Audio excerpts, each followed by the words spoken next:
21절로 29절까지의 말씀을 한 절씩 교독하면서 읽겠습니다. 21절부터 29절입니다. 여호와께서 모세에게 이르시되 하늘을 향하여 내 손을 내밀어 애굽 땅 위에 흑암이 있게 하라. 곧 더듬을 만한 흑암이라. 하늘을 향하여 손을 내밀매 캄캄한 흑암이 3일 동안 애굽 온 땅에 있어서 그동안은 사람들이 서로 볼 수 없음에 자기 처소에서 일어나는 자가 없으되 온 이스라엘 자손들이 거주하는 곳에는 빛이 있더라. 바로가 모세를 불러서 이르되 너희는 가서 여호와를 섬기되 너희의 양과 소는 머물러 두고 너희 어린 것들은 너희와 함께 갈지니라. 모세가 이르되 왕이라도 우리 하나님 여호와께 드릴 제사와 번제물을 우리에게 주어야 하겠고 이 가축도 우리와 함께 가고 한 마리도 남길 수 없으니 이는 우리가 그 중에서 가져다가 우리 하나님 여호와를 섬길 것임이며 또 우리가 거기 이르기까지 어떤 것으로 여호와를 섬기는지 알지 못함이니이다 하나. 여호와께서 바로의 마음을 완악하게 하셨으므로 그를 보내기를 기뻐하지 아니하고 바로가 모세에게 이르되 너는 나를 떠나가고 스스로 삼가 다시 내 얼굴을 보지 말라. 네가 내 얼굴을 보는 날에는 죽으리라. 모세가 이르되 당신이 말씀하신 대로 내가 다시는 당신의 얼굴을 보지 아니하리이다. 아멘. 할렐루야. 우리가 출애굽기를 통해서 함께 은혜를 나누고 있습니다. 출애굽기는 하나님께서 애굽에 노예된 이스라엘 백성들을 끄집어내셔서 하나님의 약속의 땅으로 가게 하시는 하나님의 구원의 여정을 역사를 통해서 이스라엘 백성을 통해서 우리에게 보여주시는 말씀이 출애굽기입니다. 그래서 하나님께서 하나님의 백성들을 이 땅 가운데서 구원해내셨죠. 그리고 구원해낸 성도들이 이 땅에서 하나님 나라까지 가는 그 여정을 하나님께서 인도하여 주시는데요. 그것의 그림자가 되는 것이 출애굽기의 말씀입니다. 우리 인생은 애굽에 노예된 그런 형편과 같은 모습이 우리 인생의 모습입니다. 이브리서를 읽어보면 우리 자녀들은, 그러니 우리 인생들은 사망의 그늘 아래서 죽을 것이 두려워하여서 평생 죄의 종으로 사는 것이 인생의 모습이다라고 말씀하고 있습니다. 그러니 죄의 종으로 사는 것, 죽을 것이 무서워서 사는 것, 이 세상의 인생들의 모습이라는 것이죠. 우리가 대한민국이라는 자유민주주의 국가에 살고 있습니다. 그래서 우리는 나름대로 자유롭게 산다라고 생각하지만 다 여기저기 얽히고 설키고 매여서 사는 것이 우리 인생입니다.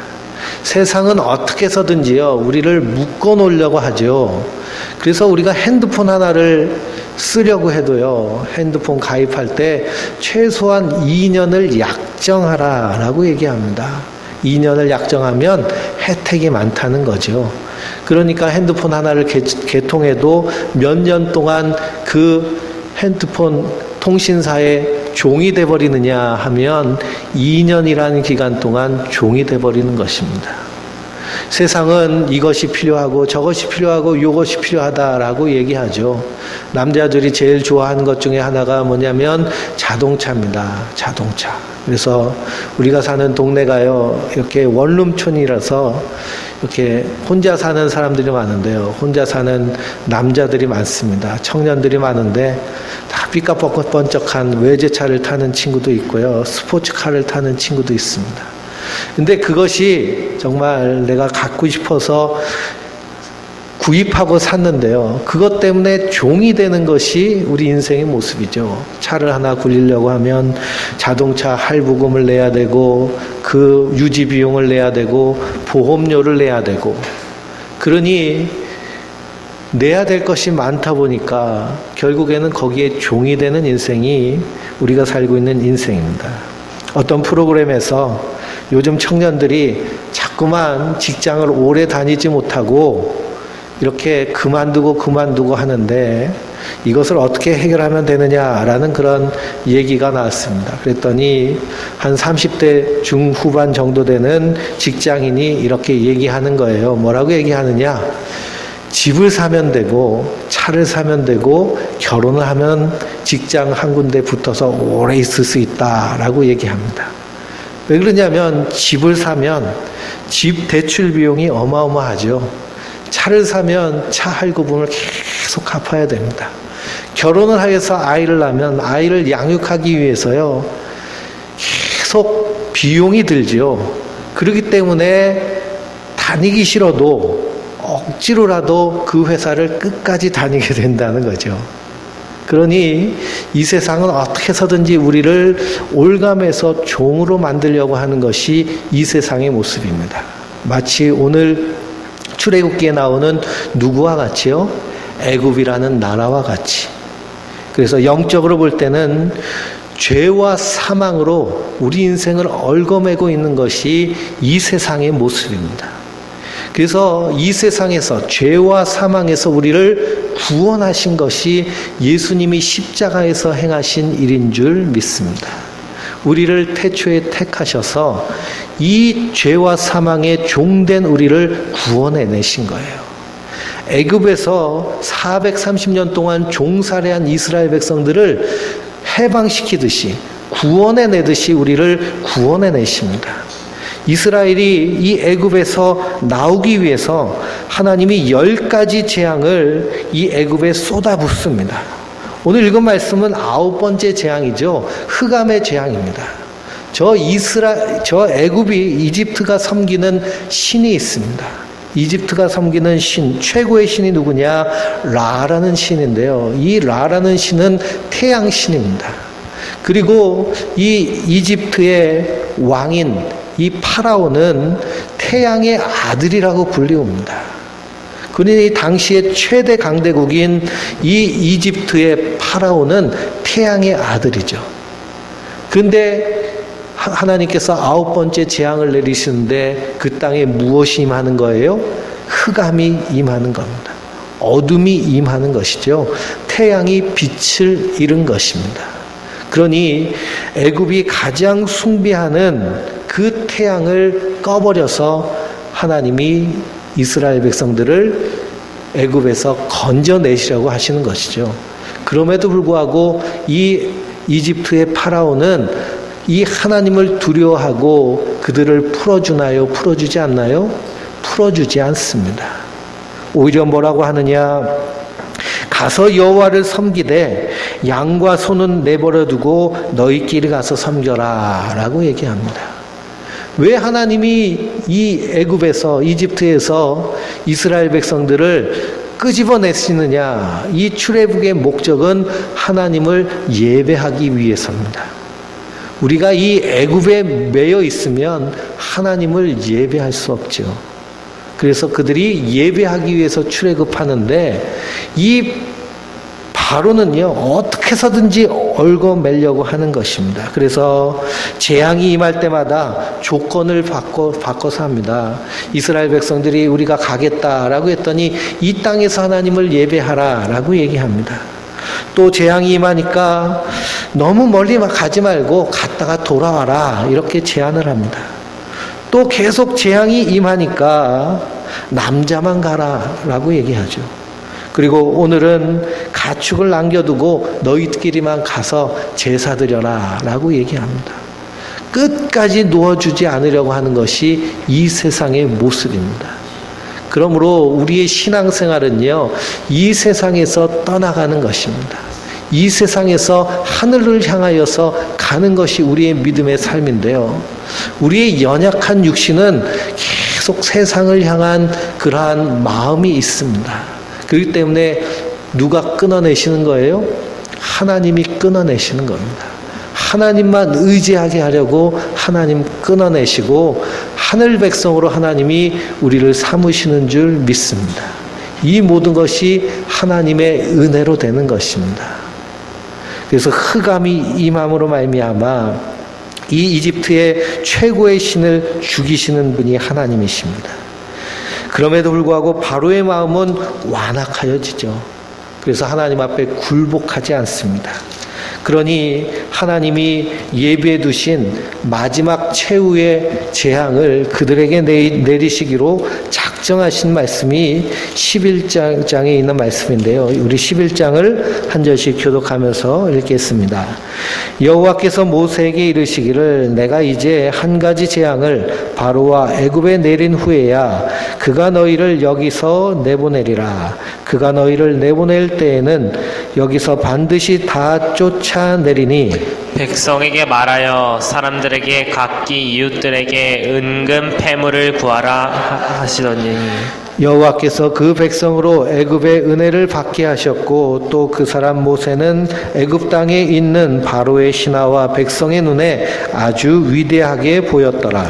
모세가 바로에게 이르되 여호와께서 이와 같이 말씀하시기를 밤중에 내가 애굽 가운데로 들어가리니 애굽 땅에 있는 모든 처음 난 것은 왕이 앉아 있는 바로의 장자로부터 맷돌 뒤에 있는 몸종의 장자와 모든 가축의 처음 난 것까지 죽으리니 애굽 온 땅에 전무후무한 큰 부르짖음이 있으리라. 그러나 이스라엘 자손에게는 사람에게나 짐승에게나 개 한 마리도 그 혀를 움직이지 아니하리니 여호와께서 애굽 사람과 이스라엘 사이에 구별하는 줄을 너희가 알리라 하셨나니 왕의 이 모든 신하가 내게 내려와 내게 절하며 이르기를 너와 너를 따르는 온 백성은 나가라 한 후에야 내가 나가리라 하고 심히 노하여 바로에게서 나오니라. 여호와께서 모세에게 이르시기를 바로가 너희의 말을 듣지 아니하리라. 그러므로 내가 애굽 땅에서 나의 기적을 더하리라 하셨고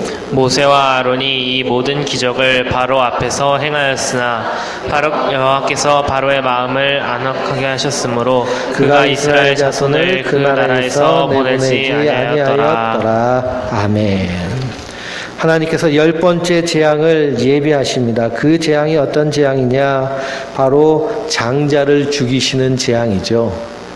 그래서 이 애굽에 임한 재앙은 재물을 치는 재앙이 있습니다. 가축을 다 죽이는 것, 그것이 재물을 치는 재앙이고 독종의 재앙을 통해서 몸을 침으로 하나님 앞에 굴복하게 만들고 마지막 최후에는 장자를 다 죽임으로 말미암아 하나님 앞에 굴복하게 만듭니다. 장자를 죽인다. 우리가 아무리 억만금을 가지고 있어도 자식이 없으면요, 사실 그것이 무의미한 것이 되죠. 재산을 많이 쌓아두는 이유는 뭘까요? 그거 다 쓰지도 못하는데 왜 그렇게 쌓아둘까요? 텔레비에 나오는 뉴스에 나오는 그 재벌들 수천억 수조 원을 가지고 있는 재벌들인데 그럼에도 불구하고 욕심이 끝이 없어서 그냥 다 챙겨 넣습니다. 다 챙겨 넣어요. 왜 그렇게 끝없이 챙겨 넣을까요? 다 쓰지도 못하면서 자식에게 주는 소망이 있기 때문에 그렇습니다. 그래서 자식에게 재산을 넘겨준다. 자식은 어떤 의미로 받아들일 수 있느냐면 나 자신의 연장으로 받아들입니다. 인간의 수명이요 한정되어 있죠. 그래서 우리는 반드시 죽습니다. 죽어도 누가 있다는 거예요? 자식이 나를 이을 것이다 라는 그러한 소망을 가지고 있는 것이 인생입니다. 그러니 하나님이 그 자식을 어떻게 하시는 거예요? 죽이시는 겁니다. 그래서 하나님의 백성을 애굽에서 끄집어내시는 것이죠. 그러므로 우리가 하나님 앞에 구원받는다라는 것은 하나님 우리를 위해서 이렇게 싸워주신다라는 겁니다. 그래서 그들이 애굽에서 출애굽할 때에 2절 말씀해 보니까 백성에게 말하여 사람들에게 각각 이웃들에게 은금 패물을 구하게 하라라고 명령하십니다. 장자가 죽으니까 애굽이 혼돈에 빠집니다. 첫째 아들이 죽었으니 이제 둘째 아들 죽이는 건 하나님 쉽다고 생각되는 것이죠. 그 두려움 가운데 붙잡아뒀던 이스라엘 백성들 막 내보내는데요. 내보내는데 그냥 내보내는 것이 아니라 은금 패물을 달라는 대로 다 주는 겁니다. 그것은 결국 이스라엘 백성들이 430년 동안 애굽에서 수고한 수고의 대가를 다 받는 것이죠. 그들이 애굽 왕을 위하여서 성을 건축하고 강제 노동하고 하는 그 싹을 하나님께서 그들에게 다 갚게 하시는 겁니다. 그래서 출애굽하는 것이 이스라엘의 출애굽입니다. 그러니 애굽에서 탈출하는 것은 이스라엘 백성들이 독립운동해 가지고 탈출하는 것이 아니고요, 온전한 하나님의 은혜로 된 것이다라는 것을 우리에게 보여주시는 것이 이 10가지의 재앙입니다. 그러니 하나님이 왜 10가지 재앙을 내리셔서 그 애굽 불쌍한 사람들 고통 가운데 빠지게 하시느냐? 우리를 구원하시기 위함이에요. 그리고 하나님이 우리를 애굽에서 구원하시듯이 죄와 사망에서 구원하시기 위해서는 반드시 값을 치르셨다는 겁니다. 그래서 우리를 구원하시기 위해서 하나님이 치르신 값이 어떤 값일까요? 자기의 독생자 예수 그리스도를 사망 가운데로 내어주신 값입니다.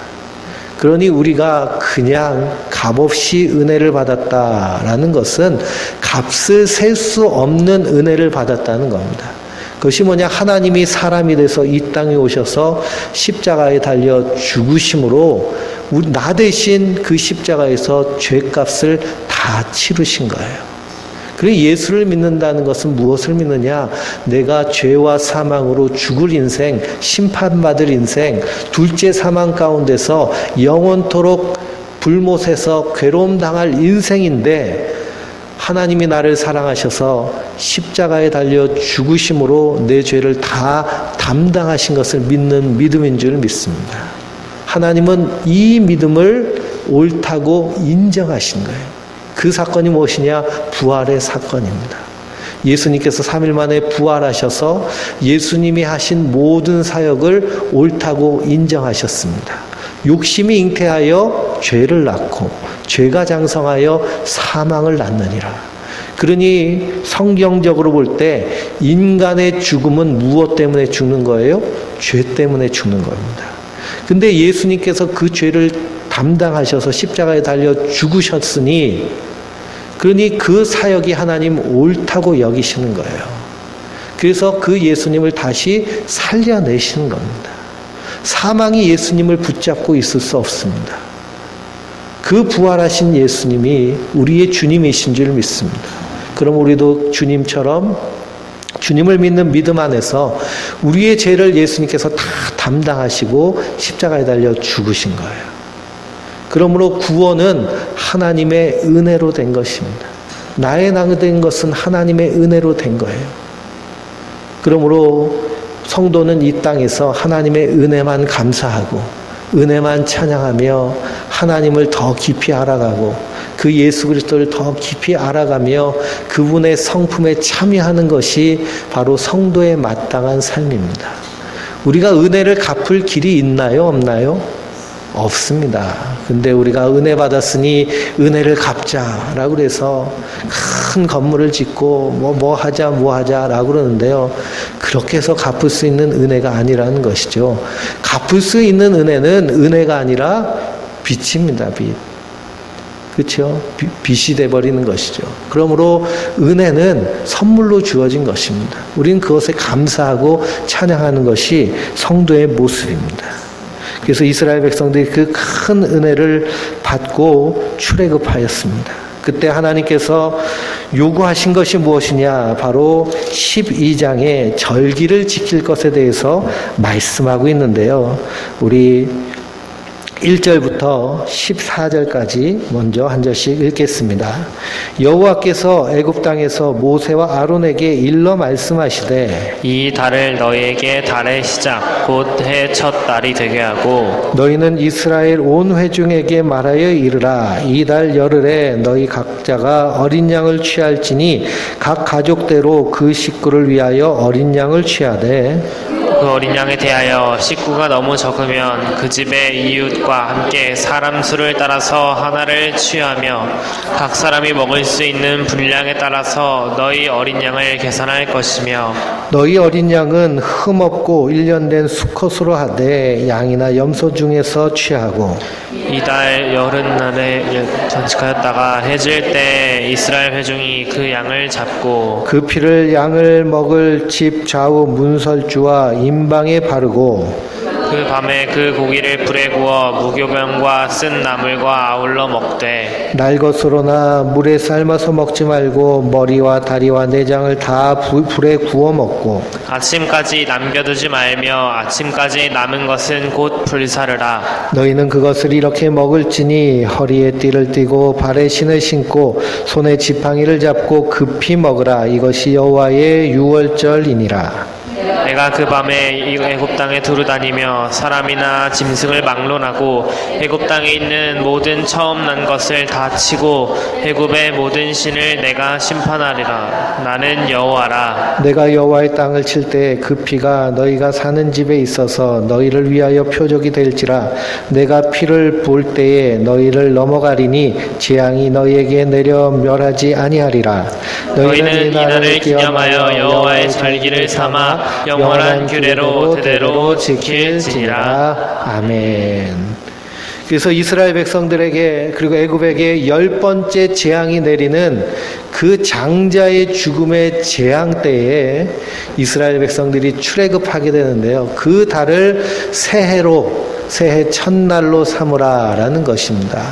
그래서 음력을 지키는 우리는요, 설날을 음력 1월 1일을 설날로 여기죠. 마찬가지로 이스라엘 백성들에게 설날은 유월절 날입니다. 그날이 어떤 날이냐? 온 지면에 하나님께서 10번째 재앙인 장자의 죽음의 심판이 임하게 되는데요. 그런데 이스라엘 백성들은 무엇을 잡으라는 거예요? 어린 양을 잡으라는 거예요. 어린 양을 잡아서 그 피를 그 집의 문설주와 임방에 착 바르라는 겁니다. 그러면 죽음의 천사가 장자를 죽이러 들어오다가 그 피를 보고 어떻게 하는 거예요? 넘어가는 것입니다. 넘어가는 것. 이 유월절은 무엇을 상징하느냐? 이 유월절의 어린 양은 예수 그리스도를 상징하는 겁니다. 요한복음 읽어보면 세례 요한이 요단강에 세례받으러 오시는 예수님을 보며 큰 소리로 외치죠. 뭐라고 외치나요? 보라, 세상 죄를 지고 가는 하나님의 어린 양이로다. 요한계시록에 보면 예수님을 어린 양으로, 일찍 죽임당한 어린 양으로 표현되어 있습니다. 그 어린 양의 피가 묻혀 있는 자들에게 사망이 임하지 않는 것입니다. 그로 말미암아 구원이 임하게 되는 것이죠. 그러므로 이 유월절을 지킨다라는 것은 예수 그리스도를 의미하는 것이고 예수님의 피를 상징하는 겁니다. 근데 저 안식교인들 그리고 안성홍 증인회라고 하는 하나님의 교회라고 하는 그 이단들은 유월절을 지키고 안식일을 지켜야 된다라고 합니다. 유월절을 지켜야 된다. 그러면서 유월절날 모여가지고 떡과 포도주를 마십니다. 그러면 유월절이 무엇을 의미하며 그 떡과 포도주가 뭘 의미하는지 물어보면 그냥 말도 못하는 거예요. 유월절은 결국 누구를 상징하느냐? 우리를 위해 십자가에서 피 흘리신 예수 그리스도를 상징하는 겁니다. 그래서 예수님께서 십자가에 달려 죽으신 그날이 어떤 날일까요? 유월절 안식 후 첫날 십자가에 달려 죽으셨습니다. 그 피를 믿는 자들은 그 피로 말미암아 죄와 사망이 우리를 해하지 못하는 하나님의 은혜를 입은 자들입니다. 그러니 우리의 구원의 값은 누구의 값이에요? 예수님의 피값입니다. 예수님이 피 흘리셔서 우리를 구원해 내신 거예요. 이 피 흘린 값을 우리가 갚을 수 있어요? 없어요? 없죠. 그러니 그 나를 위해 피 흘리신 예수님을 예배하고 찬양하고 전하는 것이 우리가 이 땅에서 그 은혜에 감사하며 사는 길인 줄 믿습니다. 그러므로 이 유월절을 통하여서 예수 그리스도가 예표되는 것이고요. 그래서 우리가 이 유월절 어린 양 예수님을 믿을 때 우리 심령의 문설주에 어린 양의 피로 말미암아 우리가 깨끗게 되는, 그래서 하나님 보시기에 우리를 죄 없는 의로운 자로 삼으신 하나님의 은혜, 그래서 이것이 바로 보배로운 믿음인 줄 믿습니다. 이 유월절을 지키면서 같이 지켜라라고 하는 절기가 있는데요. 그것이 15절부터 20절입니다. 같이 읽어보겠습니다. 한 절씩 읽겠습니다. 너희는 이래 동안 무고병을 먹을지니 그 첫날에 누룩을 너희 집에서 제하라. 무릇 첫날부터 일곱째 날까지 유교병을 먹는 자는 이스라엘에서 끊어지리라. 너희에게 첫날도 성회요 일곱째 날에도 성회가 되리니 너희는 이 두 날에는 아무 일도 하지 말고 각자의 먹을 것만 갖출 것이니라. 너희는 무교절을 지키라. 이날에 내가 너희 군대를 애굽 땅에서 인도하여 내었음이니라. 그러므로 너희가 영원한 규례로 삼아 대대로 이날을 지킬지니라. 첫째 달 그 달 열나은 날 저녁부터 21일 저녁까지 너희는 무교병을 먹을 것이요 이래 동안은 누룩이 너희 집에서 발견되지 아니하도록 하라. 무릇 유교물을 먹는 자는 타국인이든지 본국에서 난 자든지 막론하고 이스라엘 회중에서 끊어지리니 너희는 아무 유교물이든지 먹지 말고 너희 모든 유하는 곳에서 무교병을 먹을지니라. 아멘. 무교병은 뭐냐? 누룩을 넣지 않은 떡을 의미합니다. 이스라엘 백성들, 당시 애굽 사람들은 빵을 먹었죠. 빵을 먹는데 거기 누룩을 넣어야 부풀어져 가지고요. 그게 먹기가 좋습니다. 우리가 점심 때 먹은 빵은요, 아주 포근포근한 빵이잖아요. 그렇죠? 그건 아주 그냥 이스트를 듬뿍 넣어 가지고요. 반죽을 잘했기 때문에 포근포근합니다. 이걸 넣지 않으면 빵이 어떻게 될까요? 뻣뻣해가지고요, 먹지를 못하는 것입니다. 그런데 유월절 어린 양을 먹으면서 이 누룩 없는 떡을 함께 먹으라는 거예요. 이 누룩 없는 떡, 순전한 누룩 없는 떡 되신 분은 예수 그리스도를 상징하는 것이고요. 또한 예수 그리스도의 가르침을 상징합니다. 그래서 누룩 없는 떡을 먹는데 집안에 있는 누룩을 다 어떻게 하라는 거예요? 청소해서 버리라는 거예요. 버리라. 그러니 집안에 있는 누룩이란 것은 무엇이냐? 애굽에서 살 때에 살던 삶의 방식, 사고방식, 철학, 그리고 그런 인생관, 세계관, 상식들을 다 내어 버리는 것을 의미합니다. 우리가 어린 양의 피로 말미암아 새 사람이 되었으면 이제는 썩어져가는 옛사람의 구습을 어떻게 하고요? 내어버리고 하나님이 기쁘신 뜻을 따라서 사는 것이 성도의 삶입니다. 그래서 이제는 육에 속한 사람이 영에 속하였으니 육의 것들, 썩어질 것들 이제는 다 내려놓고 영원한 하나님 나라를 위해서 신령한 것들을 사모하며 사는 것이 성도의 삶이고요. 이것이 무교절을 지키는 삶입니다. 그러니 율법에 유월절을 지키라고 해서 어린 양을 잡아가지고 어린 양을 먹으라는 것이 아니고요. 예수를 믿으라는 것을 의미합니다. 무교절을 지키라고 해서 빵을 만들어가지고 이스트를 넣지 않고 딱딱한 빵을 먹다가 이빨이 부러지라는 얘기가 아니고요. 세상 가치관을 버리고 하나님 원하시는 가치관을 살라는 거예요. 그 모습은 뭐냐? 한마디로 말하면 사랑입니다. 하나님은 사랑이신데 우리가 서로 사랑하는 모습을 통해서 우리가 하나님의 제자인지를 알리라. 사도 요한이 말씀하셨거든요. 그러니 이전에는 인간관계에서 가장 우선시되는 것이 뭘까요? 나의 유익이고 이익입니다. 그러니까 내가 잘 되도록 저 사람을 때로는 이렇게 뒤통수를 치기도 하고 꼬시기도 하고 해가지고 자기 이익을 챙겼다고 한다면 이제는 어떻게 하는 거예요? 사랑 안에서 타인을 섬기며 타인을 위해서 사는 겁니다. 복음 안에서 사는 것. 그래서 하나님의 신령한 성품에 참여하는 삶이 누룩 없는 떡을 먹는 삶입니다.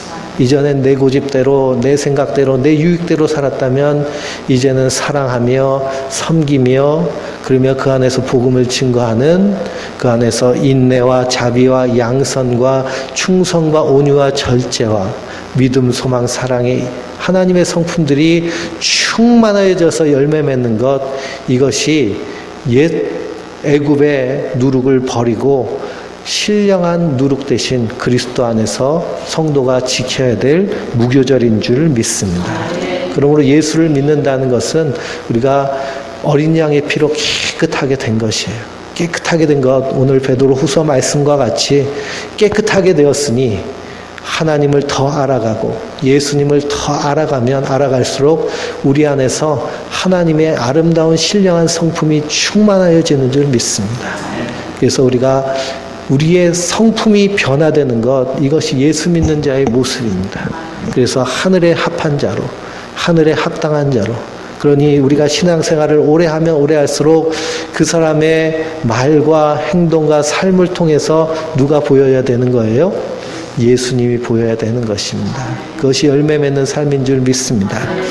이스라엘이 출애굽하기 위해서 하나님께서 이러한 놀라운 일을 행하셨듯이 우리를 구원하시기 위해서 하나님이 사람이 돼서 이 땅에 오셔서 행하신 일이 우리에게 그림자로 보여주는 것, 이것이 출애굽기입니다. 이 놀라운 은혜를 받았으니 우리가 찬양한 대로 나의 나 된 것은 누구의 은혜로 된 거예요? 하나님의 은혜로 된 것입니다. 내가 이렇게 귀하고 내가 이렇게 하나님 앞에 복된 자인 것을 깨달으면 그 안에서 기쁨과 감사가 충만할 줄 믿습니다. 그 충만한 은혜와 감사로 날마다 호흡하며 사는 것이 하나님 받으시는 거룩한 산 예배가 되는 복된 성도님들 되시길 주님의 이름으로 축원드립니다.